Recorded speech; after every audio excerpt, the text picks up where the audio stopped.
Raise some Cain. You gotta raise some Cain. In the heartland where the faith runs strong, we've seen the shadows growing long. Watch those around us be deceived. Yeah, the fight is at our doors, no matter who we believe. Corruption, lawless day and night, we'll speak the truth into the light. We'll bring the battle, heed the call, watch the whole thing fall. We gotta raise some Cain, show the lies, break some chains and make things right. Feel the power, be the change, the time is now. We gotta raise some Cain. Welcome back, Patriots, to another important episode of the Raising Cain Show. I'm your host, Nate Cain, and today's episode is one you absolutely cannot miss. With President Trump back in office, he is wasting no time in taking bold action to secure America's southern border and protect the American people from the dangers of illegal immigration and the cartels. On January 22nd, 2025, President Trump signed an executive order that closes the southern border to illegal aliens and ensures that those attempting to cross are immediately repelled, repatriated, and removed. This new policy is a direct response to the invasion of illegal immigrants that has overwhelmed states like Texas and strained resources across the country, with the federal government's renewed commitment to protecting every state under Article 4 of the U.S. Constitution. President Trump's delivering on his promise to seal the border, and he did this on day one. Joining us today to break this down is Todd Bensman, Senior National Security Fellow at the Center for Immigration Studies and the author of Overrun and America's Covert Border War. Todd has spent years studying the nexus between immigration and national security, and he's here to explain how Trump's new border measures will not only restore order in the border, but defend American communities from the escalating crisis of illegal immigration. Todd, thank you so much for joining the show today. Great to be here. Thank you. Appreciate it. So I guess a good place to start is President Trump's executive order. It's a bold step in securing the border. Can you explain the key aspects of the new proclamation and what it means for illegal immigration moving forward? Sure. Well, first of all, there's a lot more than one order. That's right. There's a whole bunch of them. I can't even keep track. I know there were at least 10 on the first day. But the gist of them are that they are to make sure that federal government sutures shut the southern border by creating credible deterrence there. And then also to clean up the mess from the interior of the millions of people that got in.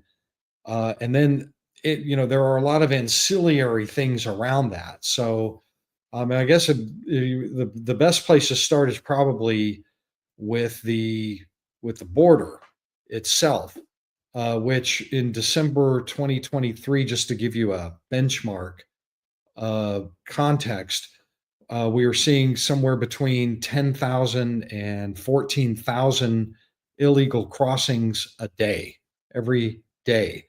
Wow. 350,000 a month crossing through there in the month of December and November too. And then another 75,000, that were being brought in on different parole programs, like, CBP 1.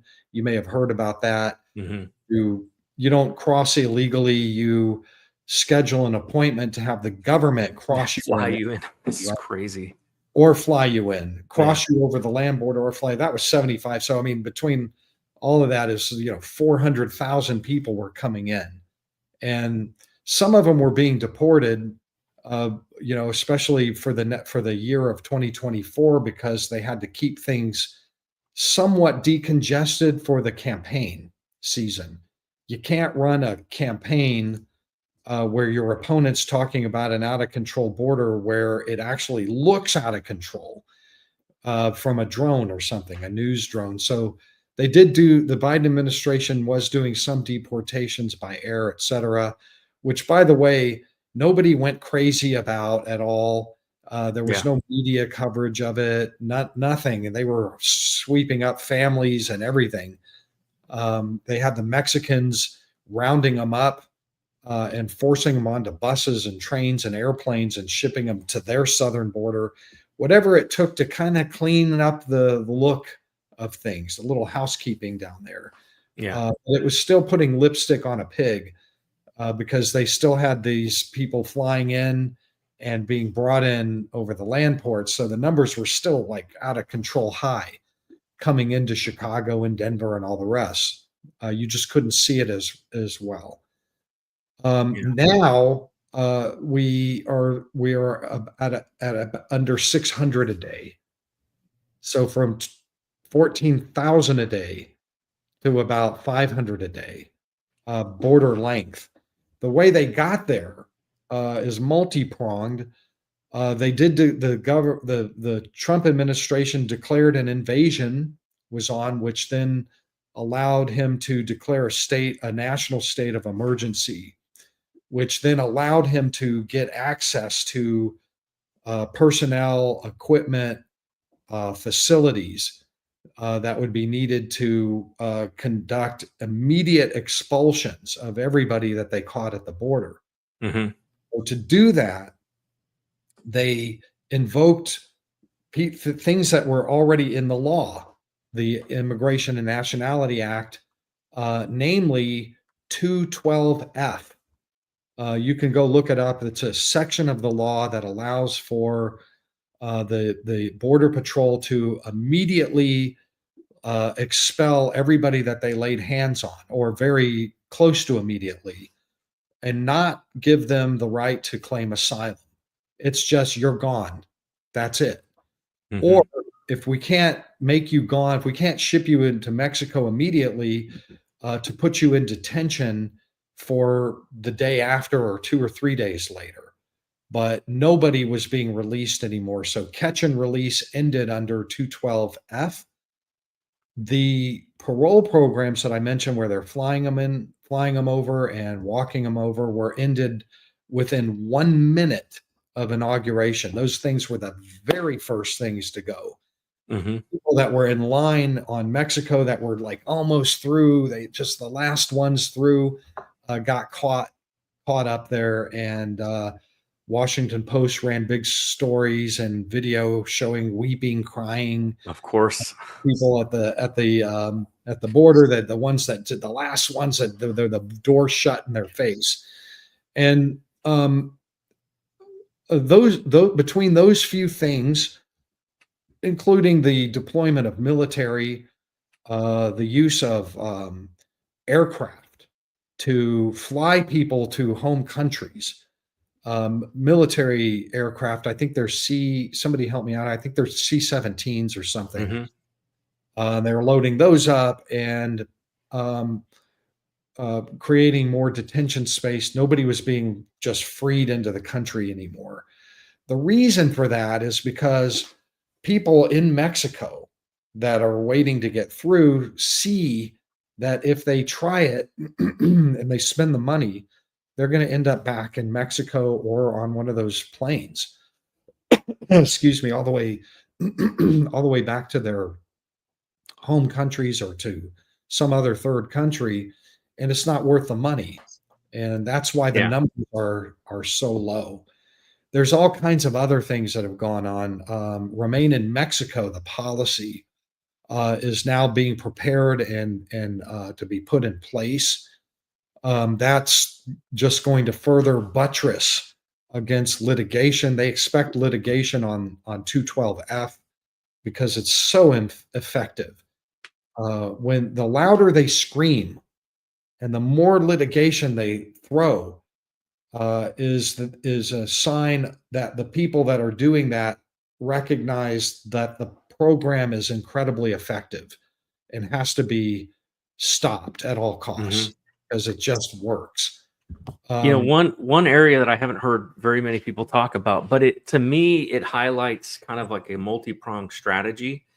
And obviously, I don't think they're hinting at what what one of the main purposes of this is. But Trump, in his inauguration speech, made a big deal about Panama. Panama basically sits right above the Darien Gap, and there is a natural barrier there with the canal. And if Panama would just enforce their own immigration laws at their southern border, or even at at these crossings across the canal, they could majorly curtail a lot of these caravans that are coming up, from South America and Central America. So I thought that was kind of an interesting thing. And of course, one of the very first actions that he had Secretary of State Rubio go down and do was to meet with the Panamanian government. And I think there was probably some discussion about the illegal immigration coming through their country, as well as, I'm sure he'll be meeting with several others, in Central and South America. Well, there's a lot of foreign policy happening that's in conjunction with all of these executive orders. Mm-hmm. For example, the tariff on Mexico that Mm-hmm. goes into effect. I think he signed it today. It's in place today. And that is to persuade the Mexicans to launch military operations. They've had military operations going on already just on the threat of the tariffs. Right. To round up migrants on their side and on their own southern border and trap them down there in the south so that they can't cross our border. So they've got the Mexicans working. The tariff is for that. We'll lift the tariff maybe one day if we see that you're obedient enough. Mm-hmm. Is how he's using the tariff for Mexico. He also wants to see the Mexicans take a harder line with the cartels on front, because the official Mexican policy is hugs, not bullets. Right. I'm not kidding. I mean, that's not me saying, oh, they just want to hug. That's on the name of the official policy, carried over from the AMLO administration. And the Trump people are saying, yeah, it's bullets, not hugs from this time on, baby. And until we see a change in that, you're going to have these tariffs, these ruinous tariffs, to shut them down and end that fentanyl, or at least slow it down. I'm really curious about your thoughts on one of the executive orders was declaring and designating the cartels as terrorist organizations. Now, I don't remember Trump doing that in his first term. I always wondered, why didn't he? Because to me, declaring them as terrorist organizations, which they clearly are, they're trafficking in humans and drugs, which of course the fentanyl is now killing, 100,000 Americans a year. You've got these guys basically coming across the border into our country armed. We just recently saw that our border patrol that have been working on the fence and things like that have been getting into shootouts with the cartel across the border. It makes sense to me, because then you can engage the military, U.S. military, in some of these interdiction activities and taking out some of these cartels. What are your thoughts about that? I've heard some people say that I was surprised, actually. I had somebody who's very much pro, border protection, but they were not for this because they saw it as these cartels are very dangerous. They will go after the families of people who are, coming after them. But to me, I see it like this. I see it as it's a war, and we have to treat it that way. What are your thoughts on that? Well, that's a really complicated issue. It just is, because first of all, the executive order requires the Secretary of State, I think in about a week, to come up with a recommendation as to whether they should be declared foreign terrorist organizations. So there's a chance that they could come back and go, no, we don't think it should be. I think that there's a better chance that they're going to come back and do what the president wants on this and say, yes, stamp them FTOs. The benefit of stamping them FTOs is that it gives federal agencies more arrows in the quiver to fire, Mhm. more authorities, primarily a financial sanction authority where Mm. you get all up in their banking business, and you can prosecute banks and financial institutions that knowingly provide material support and aid to one of these organizations, and so then all the banks scamper away and they have to go underground. They lose their Yeah. money. I mean, it's powerful. Like all of And the Chinese companies that are providing all the precursor chemicals to the cartels. That's a perfect example. You now uh, do business with them, and the we better break the law. example is how FTO authorities have been used for ISIS and Al Qaeda and Hmm. Islamic terrorist organizations. It was like invented for that. The whole process was invented for the Islamic terror threat, really, and expanded in the USA Patriot Act, and all the statutes were, expanded and amended, and for to give us the authorities we need to counter terrorism abroad, outside of U.S. territory, where you can do surveillance and spying and drone attacks and Hellfire Hmm. missiles and things like that against a designated terrorist organization, targeted assassinations, all of that kind of thing you can do with ISIS, against ISIS. The issue that I see is, if they do designate them terrorist organizations, how are they going to staff this thing? Because right now there's 67 FTO designations, and most of them are small, terrorist Islamic terrorist organizations. And the FBI, which is the lead agency on all this, is pretty busy with that, keeping the country safe from those guys. And just one of the 9 main cartels is like 60,000 employees. Hmm. So the question is, like, who's gonna, like, how are they gonna find the staffing to direct for the Sinaloa cartel at the expense of what, ISIS? Uh, I don't know how they're gonna do this. So I'm just, kind of scratching my head going, I don't understand. I mean, I get it, the gratification that you feel to do it, to finally slap a designation on, and but you know, how are you going to investigate all the people in charge and prosecute all the people that are aiding and abetting the Mexican cartels on this side and that side? The Well, Crips, Bloods, one the of the Bloods. things, Yeah. so one of the things that I think about that is, think about how much staffing and effort has gone into going after January Sixers. I think over 1,000 arrests of Americans who primarily were not violent. These were mostly just people walking into the Capitol, but they were sending full SWAT teams to go, arrest grannies and kick in their doors. Maybe a redirection of those resources at the FBI would be more suited going after actual real threats against our Yeah, country. maybe they can find some other agencies. Hey, how about all those? Was it 80,000? 80,000 IRS agents that they just hired. Did you hear? I saw a post. I think it was a post by Trump talking about that he was thinking about designating, redirecting like 70,000 of them down to the border or something to make them useful. Actually, So that's not a bad idea. I didn't even think of that. But those yeah, guys, pretty fine fiscally, financial, brained.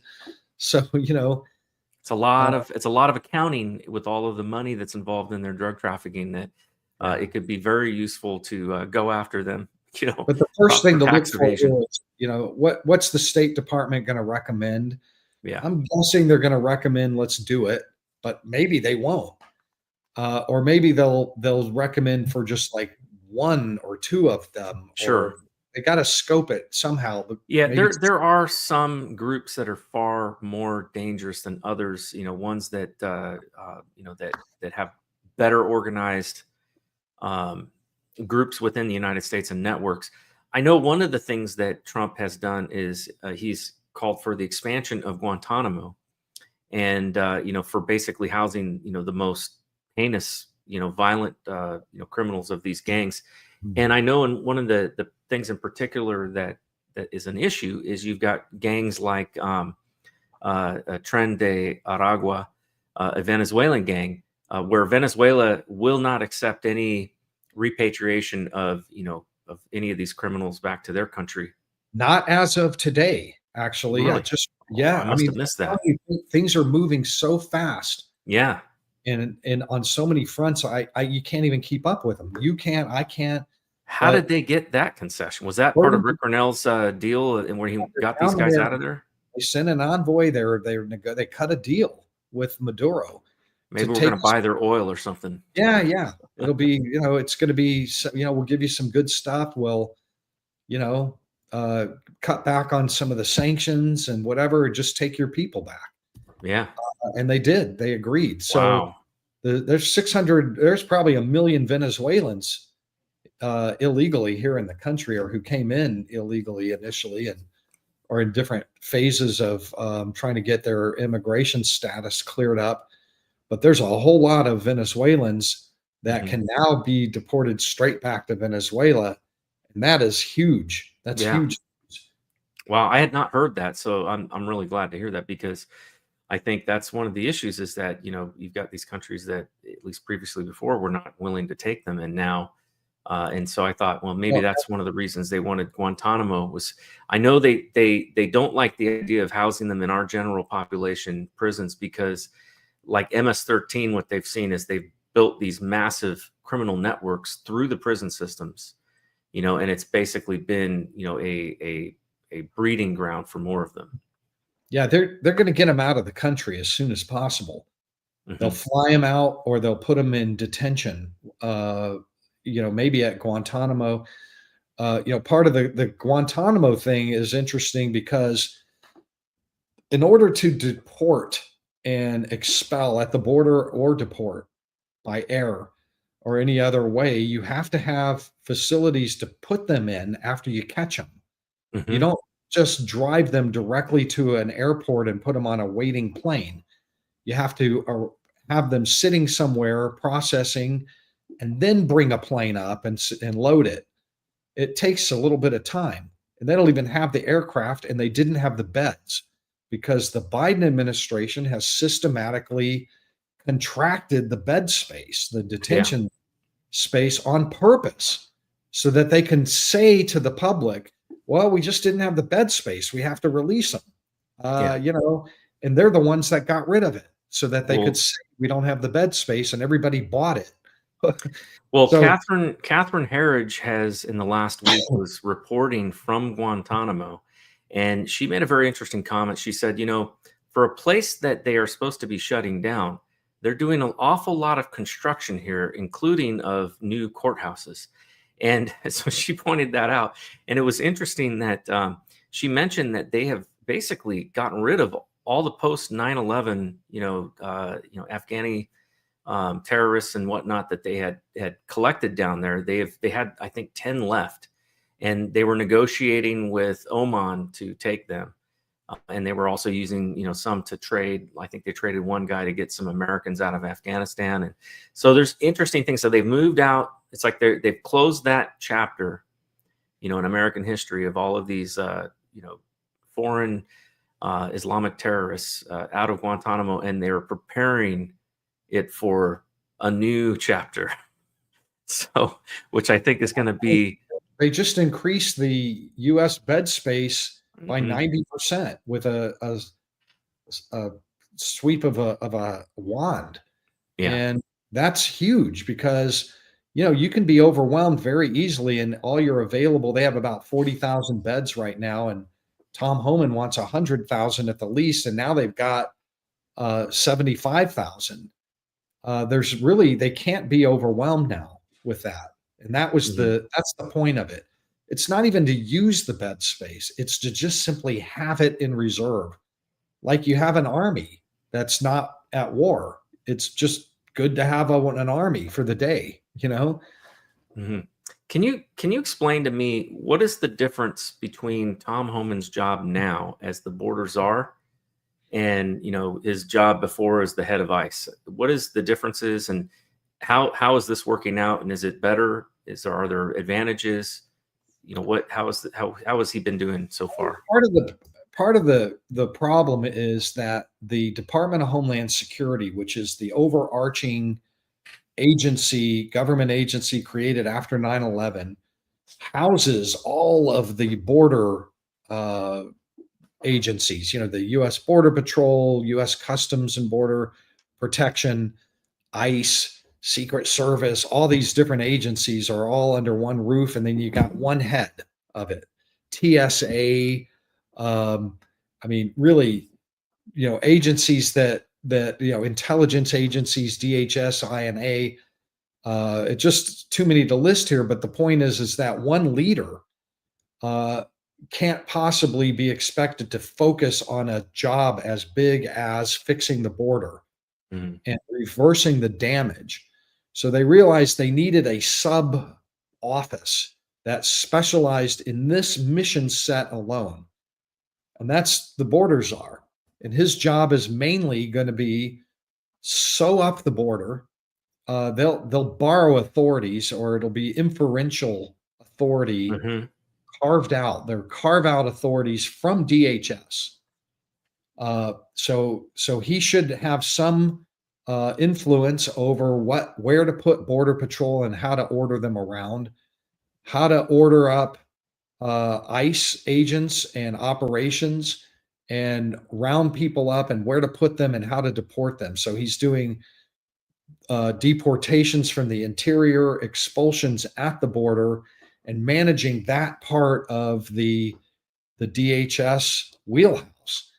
And that leaves Kristi Noem, the new DHS secretary, with already all kinds of other stuff to do. And he's the expert in those things. He was a Border Patrol agent for 30 years and ICE agent after that, and ran ICE. And that's a guy who knows how to do deportation and how to sew up the border too. So it's going to be dotted lines, carve out authorities from the president. They'll have to work out where things go wrong or whatever. I don't think we didn't have a real border czar last time. This guy's a real border czar with the power of the president himself backing him and demanding that he bring home the receipts, and he'll do it. He's doing a much better job than our previous border czar, Kamala. So it's very interesting. I think Tom Homan's got to be one of the hardest working people in Trump's administration right now. I don't think I've ever seen so much rapid action going on. Even here in where I live in West Virginia, there's been total cooperation with ICE to round up everybody in our prison system who's here illegally, and they're handing them over to ICE so ICE can deal with them. That's great. And he's boots on the ground. He's in Chicago one day, he's in New York the next day, he's in DC another day after that, and he's like all over the place all the time. I don't think he's getting any sleep. And it's a benefit to these states, because like here in West Virginia, we have a major problem with bed space in our prison system. They consolidated prisons, county prisons, and consolidated them down into some regional prisons. But those things were really, they weren't meant for as many people are in there right now. And so any way that they can get rid of some of these guys, the better it is, on our state prison systems, and handing them over to ICE so that they can deal with them, whether it's to put them in federal prison or to send them to Guantanamo and stick them in cages. I'm perfectly happy with that. Hell, I'd be all right with them putting, a parachute on them, flying over their country of origin and pushing them out. So I've got to cut to a commercial break, but folks, I want you to stick around, because when we get back, I want to talk about specifically your organization, the Center for Immigration Studies, and what you guys are focusing in on right now, and some of the things that are kind of hot topics. So we will be right back after a short commercial break. It says, I woke up this morning and looked out the door to a country I don't recognize. They put masks on our face to hide our pain, and there's no fire in most people's eyes. And it's still true today. It's still true today that they've tried to destroy the American spirit. And in some instances, they've done a dadgum good job. But in other instances, they have lit an inferno in some people. And we right now are gathering some of those people that are on freaking fire to save this country.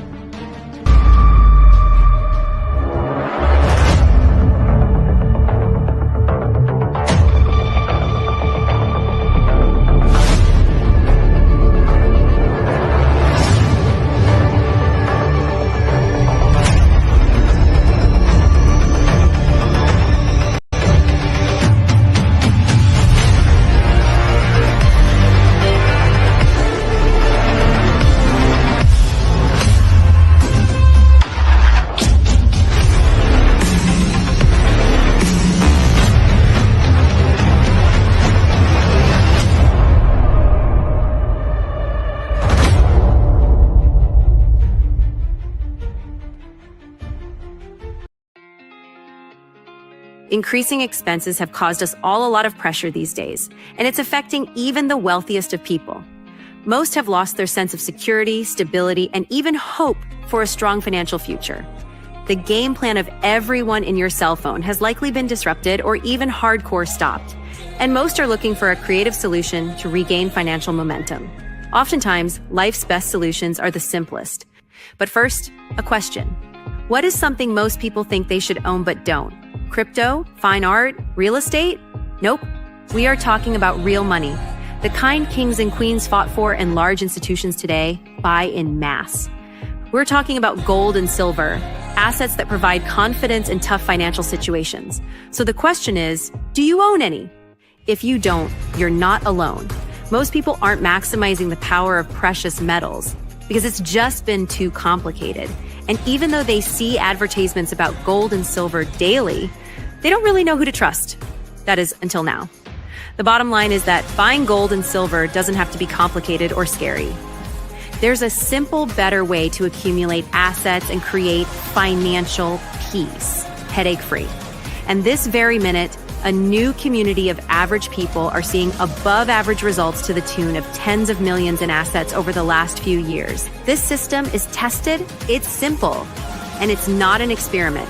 To date, it's helped more than 80,000 people bring hope back into their lives. It's invitation only, and right now, this new community has accepted a challenge to give away as much free gold this year as possible. Curious? Learn how to get your free gold today. Check out the next step to get the details.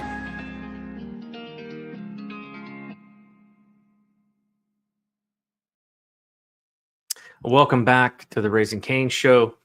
And we've been talking about immigration control in the border and all the things that Trump has been doing here. And I think that there's a lot of really great things that we're about to get into. So I'm glad that you guys have stuck along and stayed with us. Todd Bensman is part of an organization, the Center for Immigration Studies. And we're going to get into asking them about some of those questions about what their focus is on and the things that they're looking at right now. But before we do, I want to just make mention of the two commercials that you saw. The first one was for a documentary called Finish This Fight, Diary of a Pissed Off American Soldier.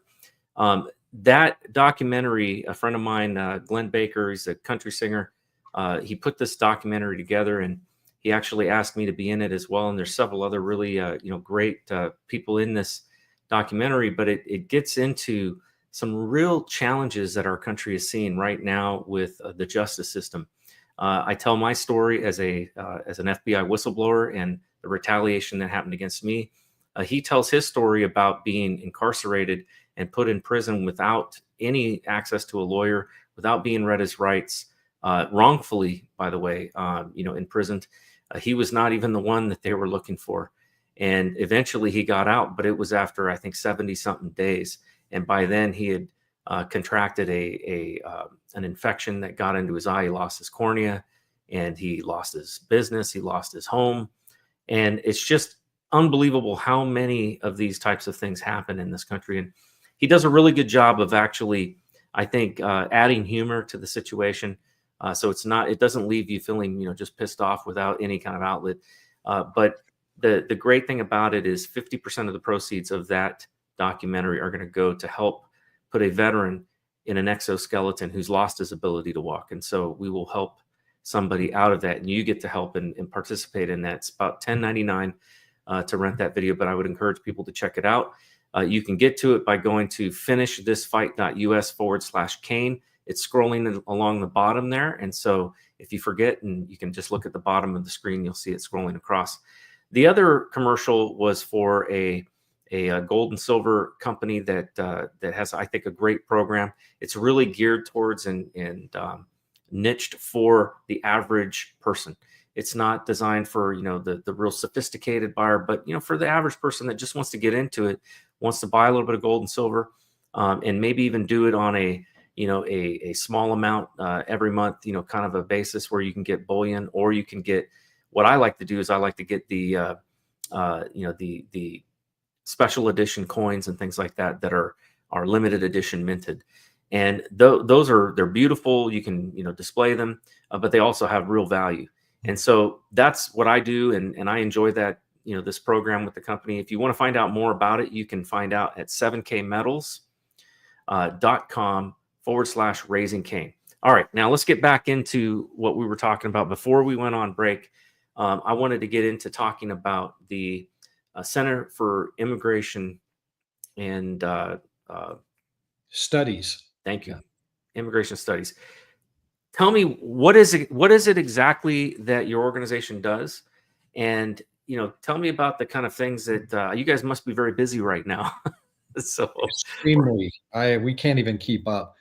We're a think tank out of Washington, D.C. I'm based in Texas, though. I'm a full-time employee there, fellow.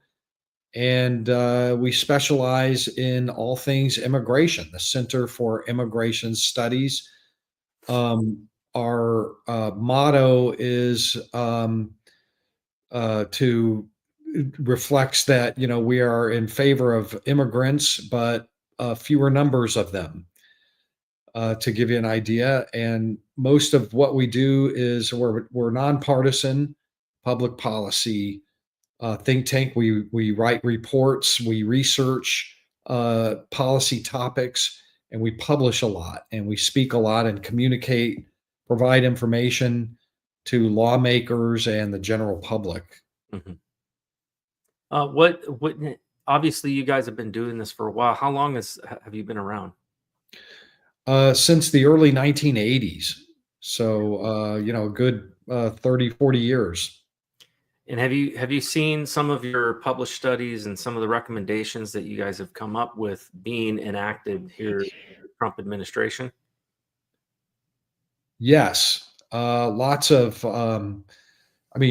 you never know if they got it from us or, other people, sure. But, a good example is the recent executive move, Trump move to defund all of the United Nations, the NGOs are down there on the migrant trails and helping immigrants cross and resettle and all the rest.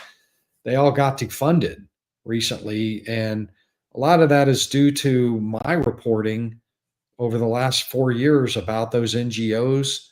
I haven't seen the orders affect the United Nations yet, just the NGOs. I think they need to go further to the United Nations agencies that are involved in all of this.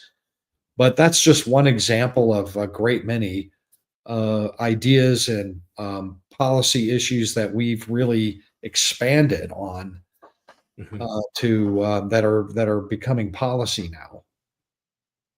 Can you? I've heard a lot of people talk about this and, about these NGOs and the kinds of things that they do. I've heard about like Catholic Charities, for example, and, them sending lawyers down to the border to help these guys basically lie on these forms. Can you get into specifically some of the NGOs that have been involved in aiding, the criminal invasion into our country and what types of things that they've been doing? And look, I'm all for name them, if you know specifically of certain NGOs that are doing things, let's hear about it. Sure. Well, there are two separate operations that they're involved in. One is south of the border and one is north of the border.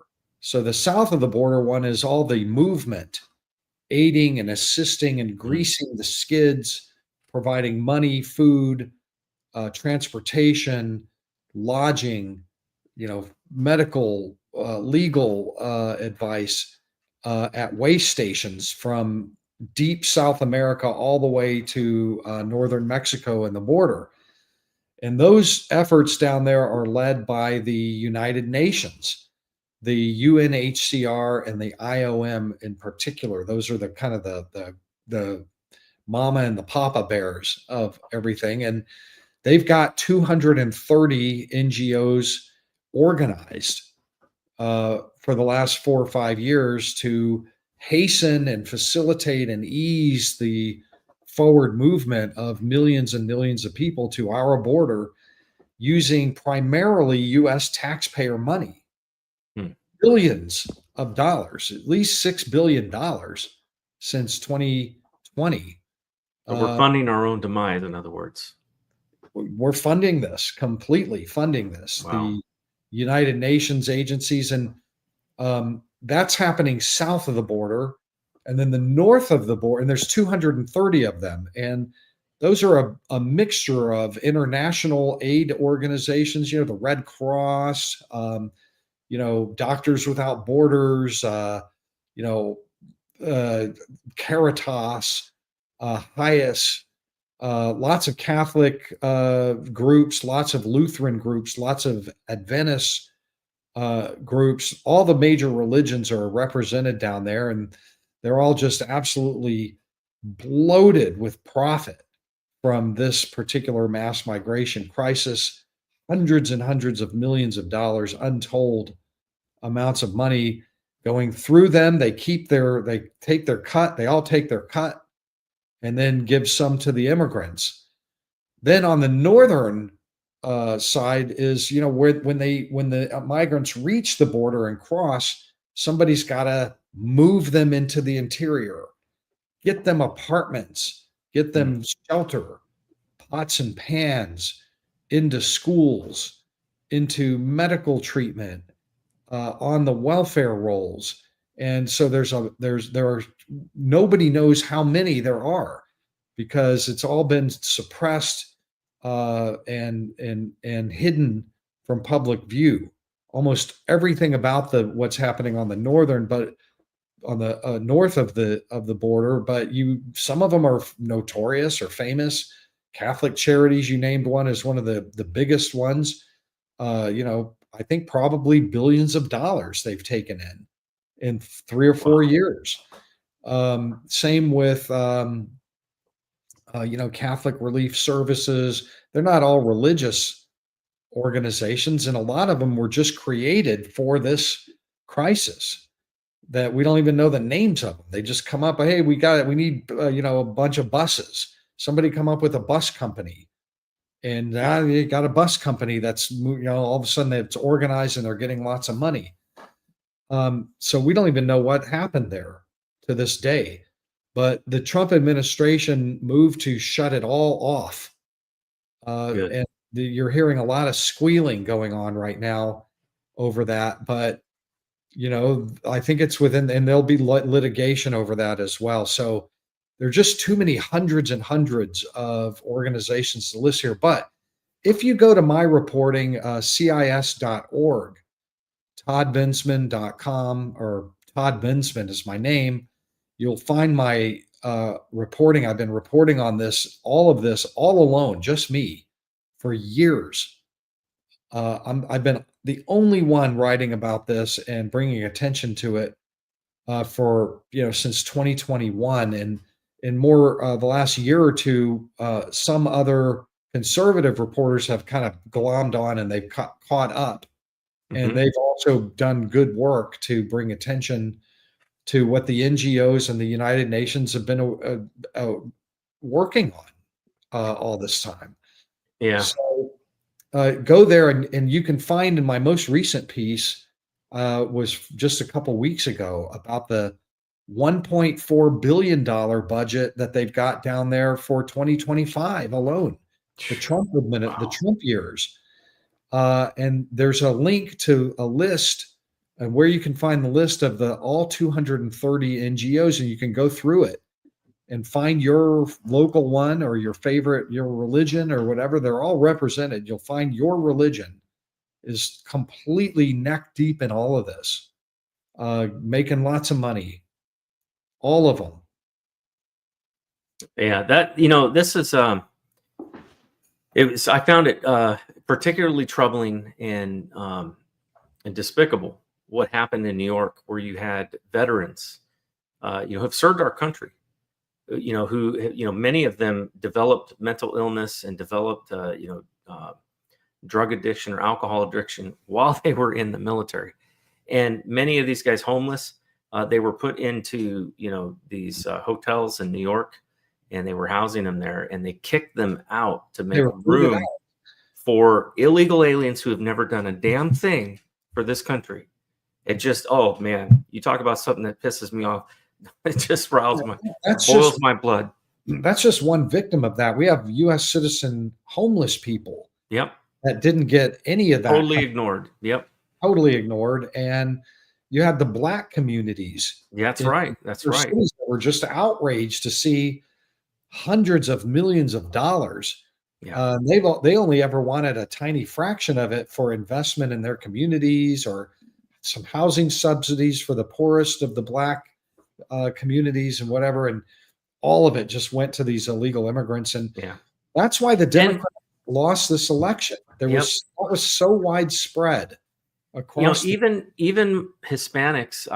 I've talked to, and I grew up in Southern California, so I have a lot of Hispanic friends, and I've talked to them, and they don't like this massive illegal immigration either, because it affects their communities too, and they're seeing massive upticks in crime, and and a lot of these.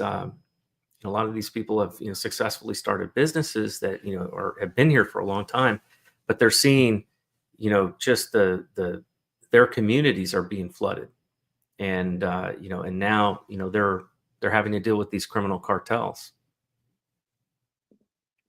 Well, some of the most aggrieved victims of the mass migration crisis are the legal immigrants. That's of right. This country.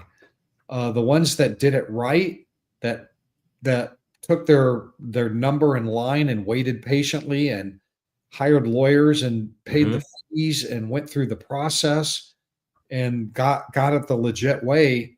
Or if you ever get one of those in a room and ask them how they feel about it, I mean, you haven't seen anger. Oh yeah. You interview some legal Mexican Americans that did it the right way. They voted Trump, all of them. That's right. Years ago, I had I was working in mortgages and doing mortgage loans, and there was a first time home buyer that I did a loan for, and he was a Mexican American. He moved here, worked in Washington on an apple orchard, basically picking apples and all of that.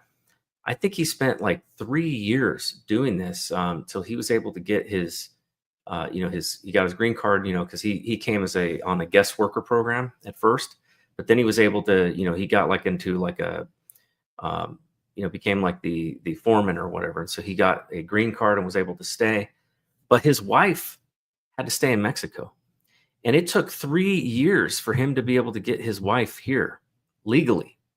And he was one of those that, very, very ethnically, still tied to, Mexico. I mean, he invited me to his open house, when he finally moved in, and they had the full on mariachi bar and the taco bar and the mariachi band, I should say, in the taco bar. And it was awesome. And it was a celebration of, them really now experiencing the American dream. But he did everything legally to come here. And he was absolutely incensed about all of these people coming here. You haven't heard anything until you talk to legal immigrants about that. Yeah.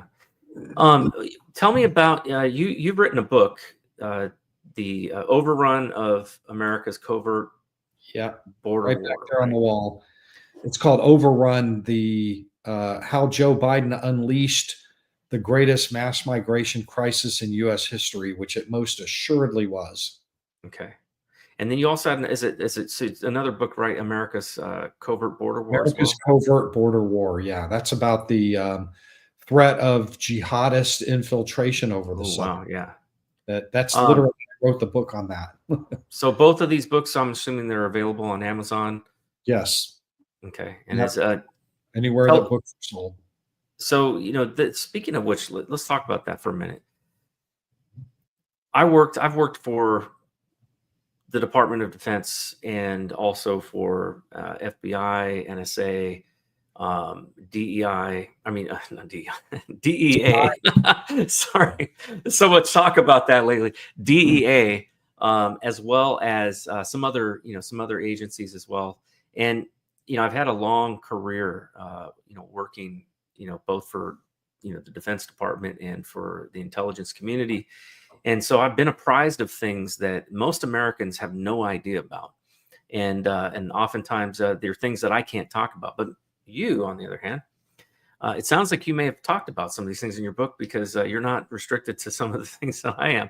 Tell us about what's happened in the past south of the border with some of these Islamic jihadist groups that may be operating down south of the border.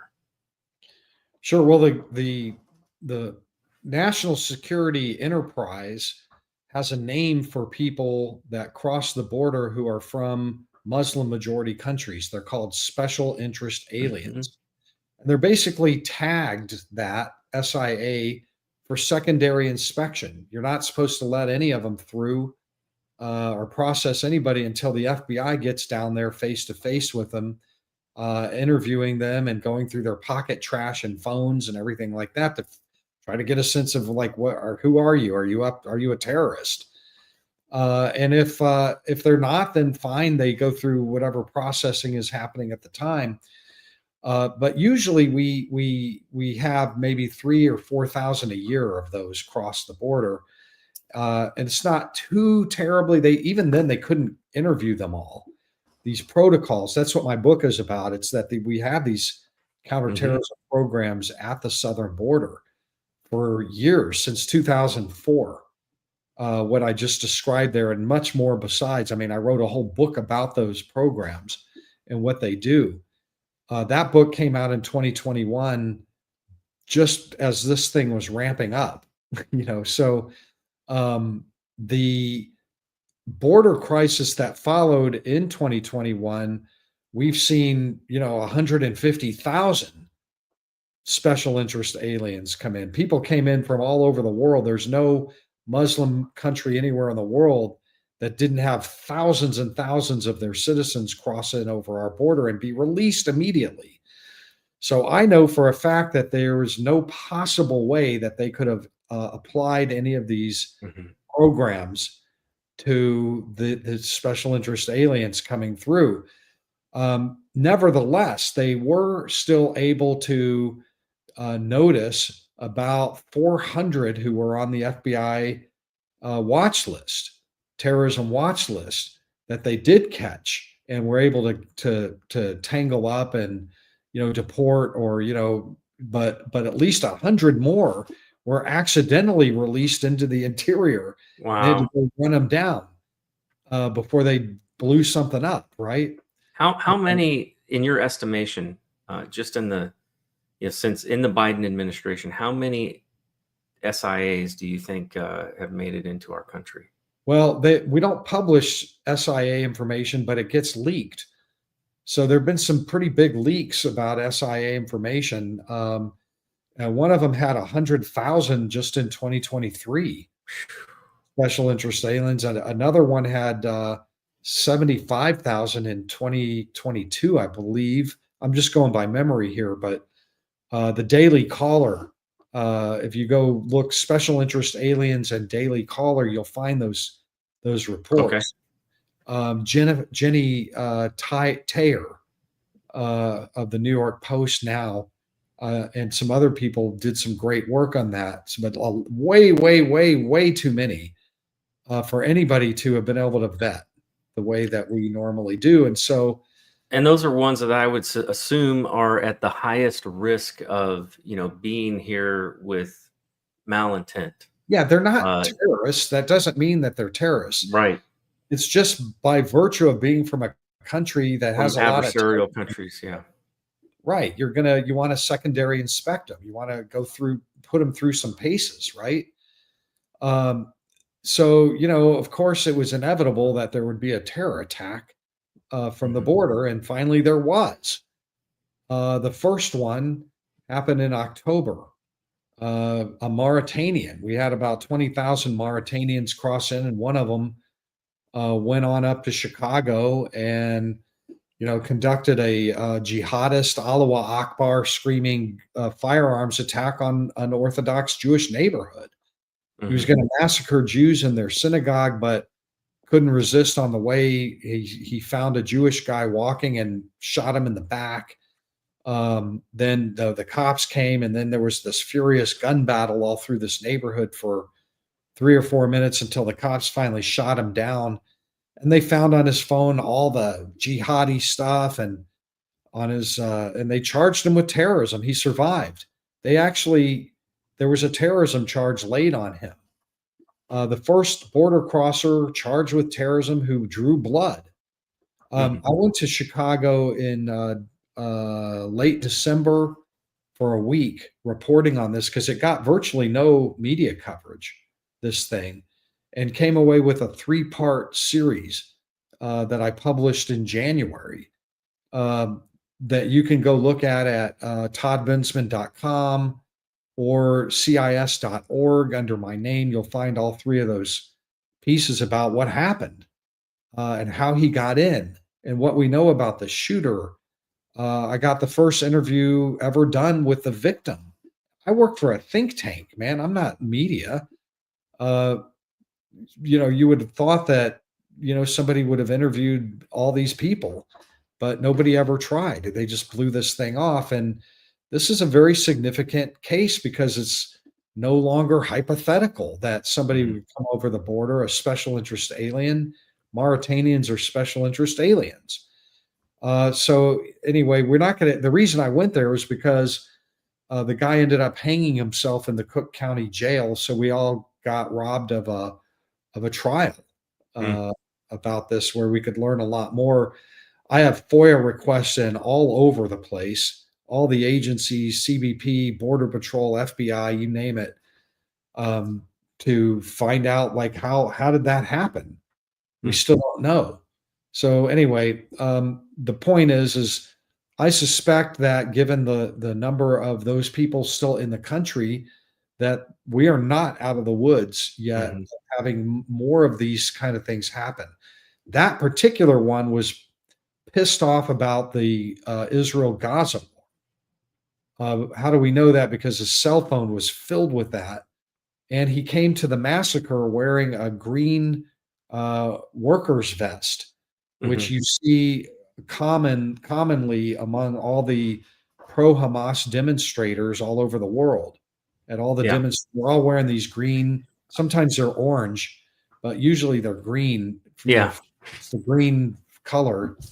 That brings up a very good point. And folks, if you haven't had a chance to take a look at Todd Bensman's work, you did a 3-part series on, and I've only gotten through the first section of it, but you were talking about the changes that happened with Trump's new ruling on basically terrorist sympathizers in our universities. And I think that is a very, very important article that people need to read, need to understand. And this is not because a lot of these people, they come here on visas, to go to student visas, to go to university. Let's not forget, that's how the 9/11, terrorists came here. They came here on student visas. They overstayed their visas. And there's a lot of people that's how they illegally get into the countries. They get here legally, but then they overstay their visa. Yeah. Well, so yes, one of the first executive orders that came out was about counterterrorism at the border. What steps that we can take to make the country safe from terrorism threats and other threats. And that one has gotten almost no media analysis or coverage at all, but to me was the most interesting of them all. It was a short relatively short document that did a whole lot of stuff. I call it action packed. Mm-hmm. And I ended up writing a 3-part analysis about this one executive order and what it's going to do. And this executive order calls on all the federal agencies to get together and figure out how to root out those pro-Hamas demonstrators at our campuses who are here on visas of different kinds, and revoke those visas and ship them home for doing that. There is a major effort underway to try to figure out how to move forward with that. You are going, and actually, I think today, maybe late last night, but within the last 24 hours, they nailed their first one. Oh, wow. They got a Chinese student at UCLA who is an organizer of pro-terrorist demonstrations in California, and they busted her and they're taking her student visa. Good. And they're going to ship her back to China. And there's video of them busting her. And that's the first one of those. It came a day after another executive order that's a supplement to the one that I've written about. That one just passed yesterday. He just signed that one yesterday, which authorizes further scoping for rounding up those anti-American, anti-civilizational demonstrators that are on our campuses because of our generosity that we gave them access to our country. So there's going to be litigation about that. It'll be all First Amendment kind of litigation. You can't take somebody's visa away because of what they said. So we'll see if they can or can't. It's probably going to be that Chinese lady. I did a tweet about this a few hours ago where I said, I hope, the doorknob doesn't hit her in the ass on the way out. And then I said, I'm just kidding. I hope it does hit her in the ass and that it hurts really bad. Kind of good riddance, whatever. I'm just trying to pay attention to that sort of thing. The other thing that this order does, I wrote about, is it brings back what used to be called the Muslim travel ban. Mm-hmm. Remember that? I remember that. Yeah, it was just certain countries. It wasn't all of them. Certain countries. That's right. Well, guess what? That thing is coming back full throttle, and it's not going to be just 13 countries. It's going to be a whole lot more. And that means that people from countries that end up on that list are not allowed to enter without. There's usually like a some extreme emergency waiver or something, whatever. It might be a few here and there, but for the most part, nobody from Yemen gets in. Yeah, I think they should take Ilhan Omar and bust her for her illegal, lying on her, citizenship application and revoke her citizenship and send her butt back. That would be nice. Yeah. Well, there's some evidence there that suggests that a lot about her. Anyway, so then the other thing that does is it brings back, remember the term extreme vetting? Mm-hmm. Well, it's going to be extreme vetting for everybody and anything, a tourist visa, somebody visiting from, certain parts of the world are not going to be readily given a tourist visa or a student visa or a researcher's visa or really anything at all. It's ordering all across the government that there will be extremely heavy vetting, and you're going to come up with all the procedures to do it. Well, that means that the number of people entering the country on legally is going to probably slow way down. They're just going to really narrow the artery, and it's going to restrict the blood flow of that into the country while they're vetting people from all of these different places that are not on the travel ban list. It could be Germany, it could be France, it could be anywhere. We had a terror attacker come in from the UK on one of these like ETF, I think they call that. You do it on online $10 thing, and he comes in and he gets involved in a big terror attack here a few years ago, that kind of thing. We just blew all that off.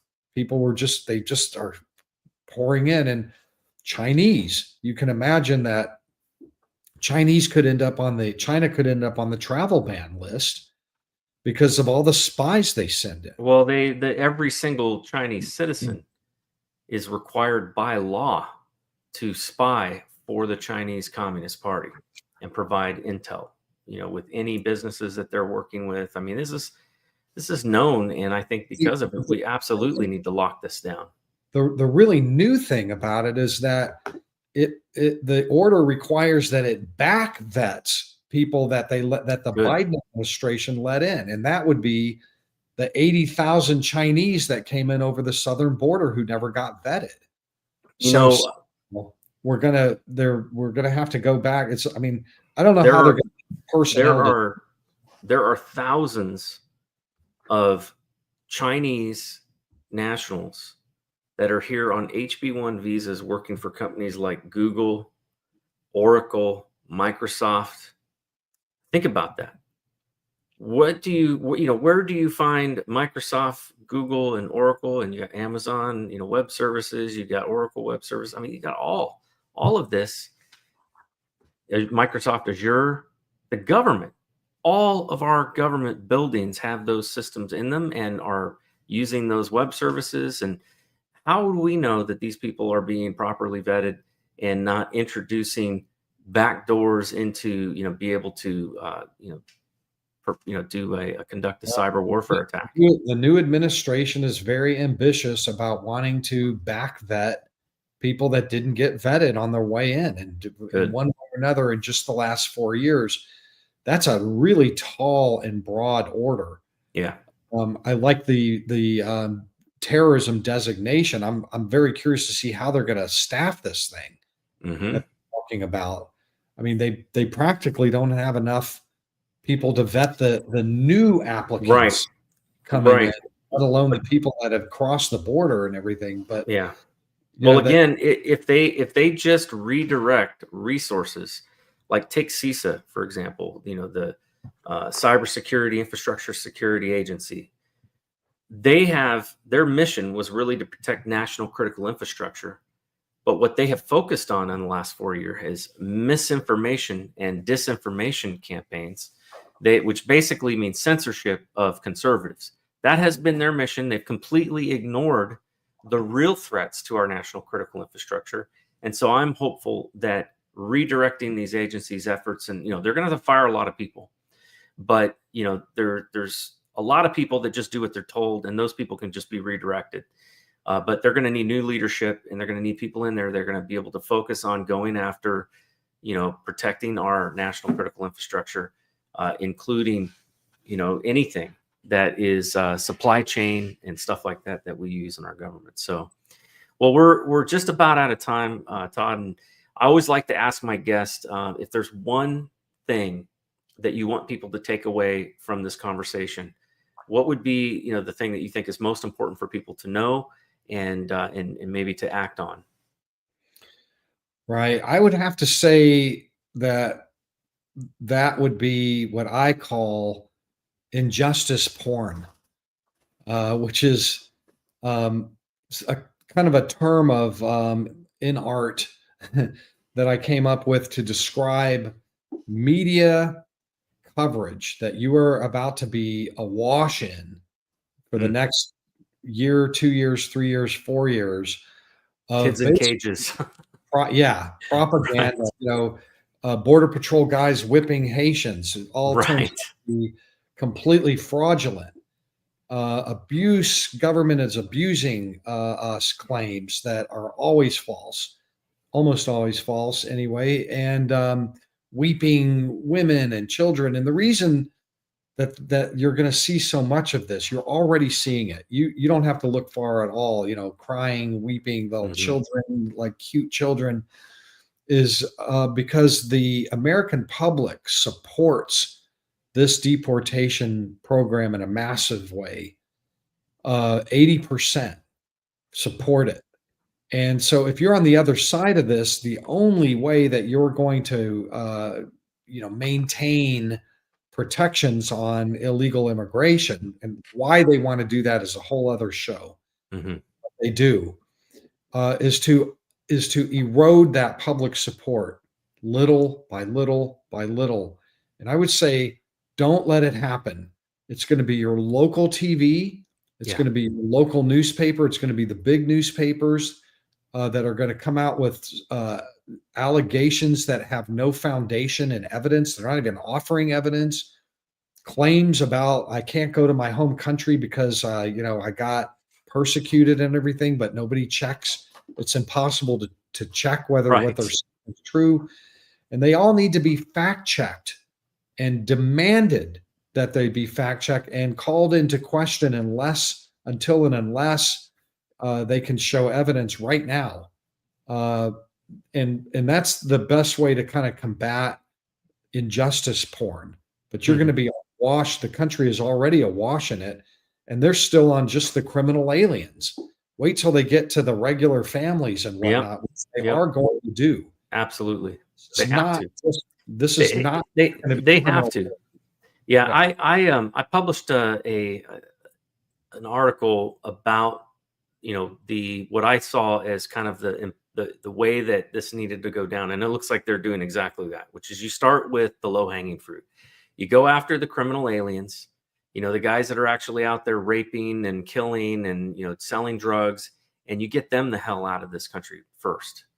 Then once you've dealt with that, you do like the Democrats have always done. You move the goalposts, and now you start going after all the people that are here that are sapping our system, that are on welfare, that are non-productive, that are basically, destroying the safety net that was meant for American citizens. And you get them out of here. And then you move the goalpost again. And then you began going after all the people who just came here illegally and just disrespected our laws. And you start dealing with them. And I think that's the strategy that we need to use. We need to learn something from the Democrats. They're really good at moving the goalposts. And so, we just start with going after the guys that are, the ones that I think everybody can stomach getting rid of. And then you shift the narrative, because the truth is we have to restore law and order. We have to restore a respect for our borders and our national sovereignty. And that's critically important to being able, because if we were, I remember years ago being not indoctrinated, but, I was doing a lot of research into libertarianism, and there's a lot of things about libertarianism that I really like, the keeping the government out of our business and all of that. But one of the ideals that they had at that time that I did not like, was this idea that we shouldn't have national borders and that we should just be open to anybody coming in. That only works when you don't have a welfare state. But as long as we have a welfare state, and as long as there is terrorism, and as long as there are sleeper cells and there are adversaries, we have to have a border. We have to ensure that that border is protected, because with the welfare state that we live under today, that system will be destroyed by all of these illegals coming in here. Because a lot of these illegals coming in here, many of them are middle-aged, and that means that, they're going to want to, get on Social Security and Medicare and all that. And it's not just, the financial welfare, but it's also the medical welfare, which is destroyed. Like, I grew up in Southern California. You could not go to an emergency room and get seen, without waiting 6-7 hours, because every single illegal alien in the neighborhood was there, because they passed a law that said that they had to take anybody regardless of insurance. And you had county hospitals that were shutting down because they were insolvent.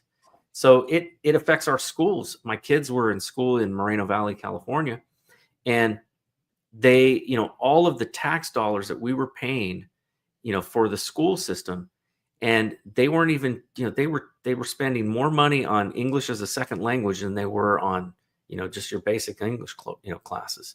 It took away from my own kids' education. In fact, the government of Mexico sent a letter to our home that said, if you are a Mexican citizen living in the United States, we will send you textbooks in Spanish. All you have to do is just, send an email to the Mexican government, and they'll send them. I mean, they're party to this. They know exactly what's going on, and they are involved in it. And in fact, we used to get commercials on the radio in the United States from the Mexican government. It was in English. It was crazy. Yeah. So, but I see this issue is a critically important one that we have to deal with. And so I'm grateful for you coming on the show and sharing this information to our guests. We've got about a little over 2,000 people just on X alone that are watching the show. And, I think it's a great thing for people to be able to hear what you're talking about, because you revealed a lot of things that you don't hear being talked about. Like you said, the media only covers the sympathy porn, right? But they don't deal with the realities and how this affects the families of people who live in the inner city, or people who live, in these communities where all these illegals are coming in, a lot of them being violent. You have places that you used to be able to not have to lock your door. And now not only do you have to lock your door, but you got to lock down everything that might be on your property, because, if it's not padlocked to the ground, it's going to get stolen.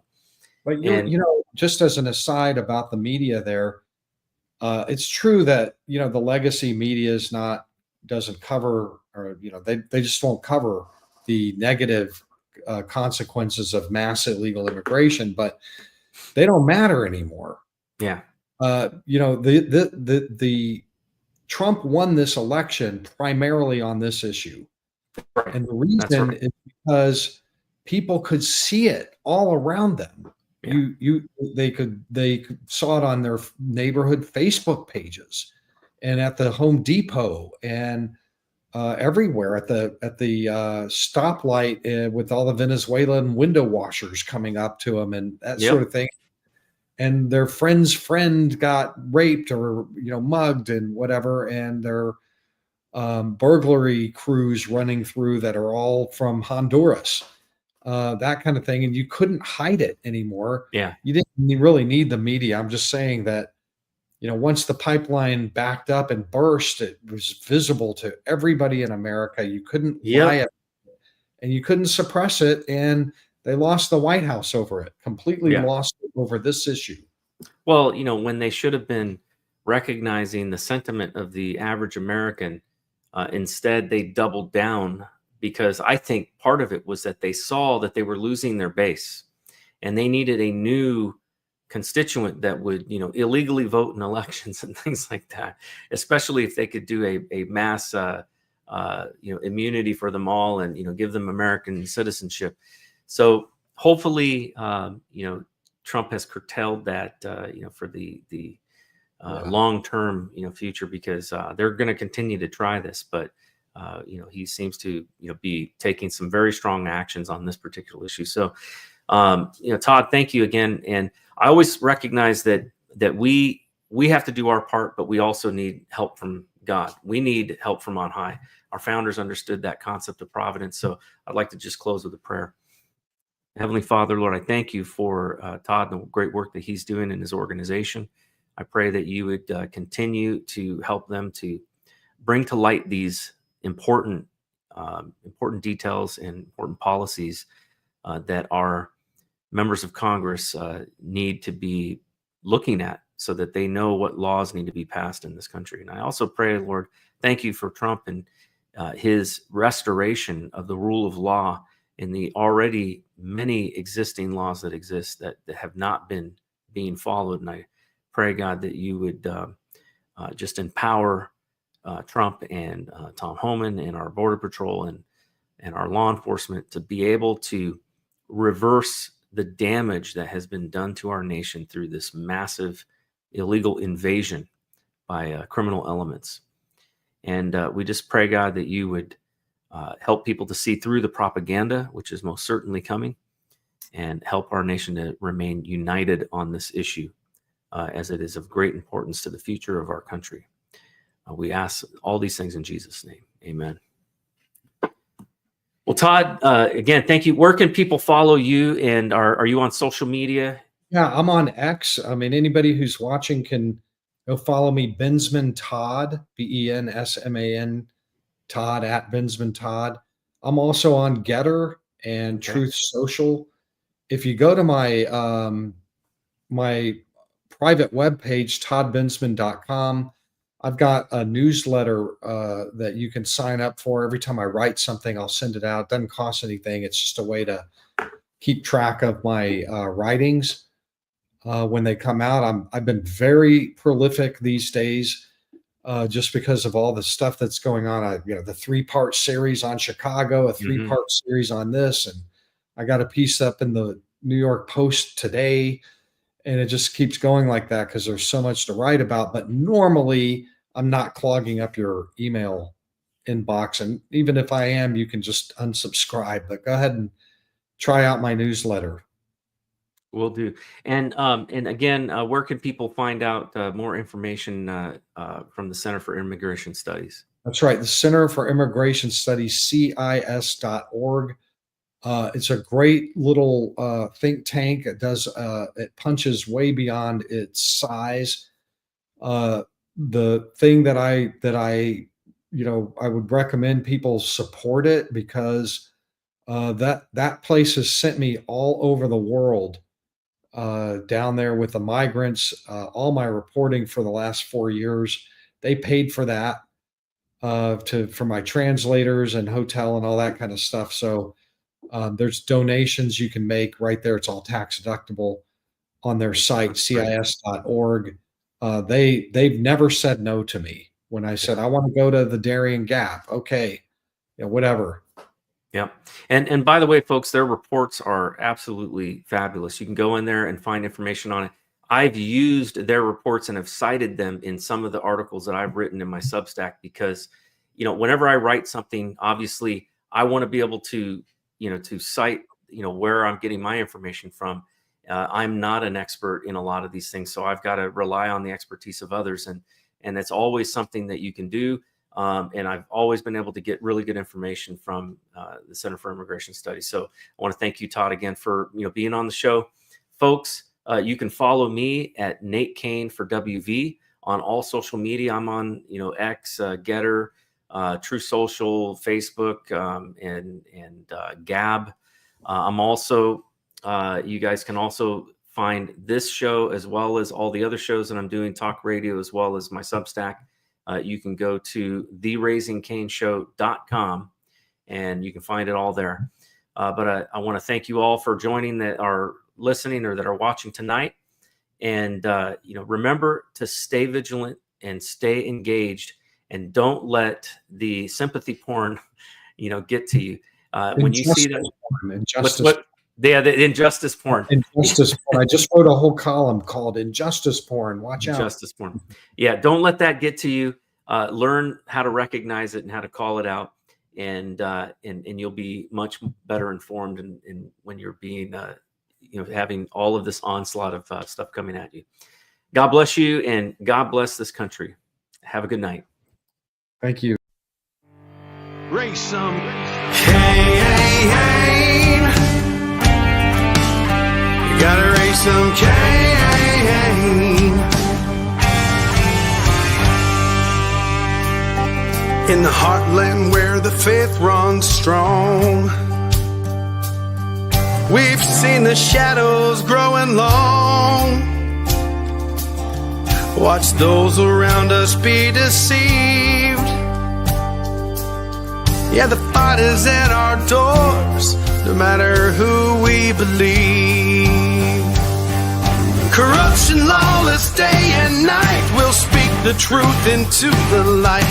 We'll bring the battle, heed the call, watch the whole thing fall. We gotta raise some Cain, show the lies, break some chains and make things right. Feel the power, be the change, time is now. We gotta raise some Cain.